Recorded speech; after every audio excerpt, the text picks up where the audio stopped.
Puri Chakratirtha road स्थित youth hostel निकट में पर्यटन विभाग सहायतार एसएस कंसोर्टियम विब्रांस नाम एक फूड कोर्ट को मुख्यमंत्री नवीन पट्टनायक वीडियो वार्ता माध्यम उद्घाटन करिसेंती। पुरी धार्मिक और पर्यटन क्षेत्र भाव गुरुत्व बहन करुथिबारु एही फूड कोर्ट पर्यटक और श्रद्धालु मानक पई बेस उपयोगी साब्यस्त हेबो बोली मुख्यमंत्री आशा व्यक्त करिसेंती।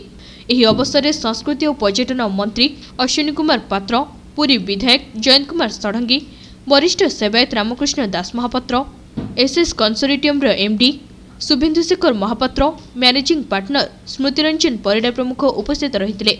अन्यमानक मध्य अतिरिक्त जिलापाल प्रशासन प्रदीप कुमार साहू, अतिरिक्त जिलापाल राजस्व कैलाशचंद्र नायक, उपजिलापाल भवतरण साहू, पुरी पौर निर्वाही अधिकारी सरोज कुमार स्वाई, जिला पर्यटन अधिकारी सरोज कुमार प्रधान प्रमुख जोग देथिले।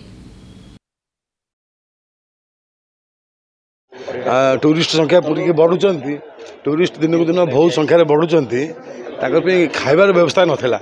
ये राज्य सरकार तरफ जो फूड कोर्ट गोटे कराला धन्यवाद देवी, कहीं भारत वर्ष ना भारत बाहर भी यात्री मैंने आसुँच, टूरिस्ट मैंने आसुँच, गोटे ढंग से खावाई भल रेस्टोरेंट नाला। ये प्रयास कर जो मैंने नहीं से भल मारे करेंगे। ये ऑल इंडिया सबू प्रकार राज्य खाद्य मिल, भारत बाहर भी ऑस्ट्रेलिया आसले ऑस्ट्रेलियन खाइब, चाइनीज आइले चाइनीज खाइब, ये सब प्रकार खाद्य मिल गोटे जगार कुआड़ जा दरकार नहीं, गोटे जगार। इवन पुरी खाद्य पुरी लोकाल जो प्रसिद्ध खाद्य सब रही माछ बेसर हो, चुंगुड़ी मौर हो कि आमर जो आम ट्रेडिशनल खाद्य पुरी अच्छी चिलिका कंकड़ा हो, हाँ आम पुरी जो ट्रेडिशनल खाद्य ये मिल। पुरी भली आंतर्जातिक ख्याति संपन्न पवित्र माटी महाप्रभु जगन्नाथंकर माटी, जो माटी रे आमर पर्यटन विभाग पक्षरु एभली एक फूड कोर्ट बा तार नामकरण रे विब्रांस रे एठी करा जाइछि पीपीपी मोड रे।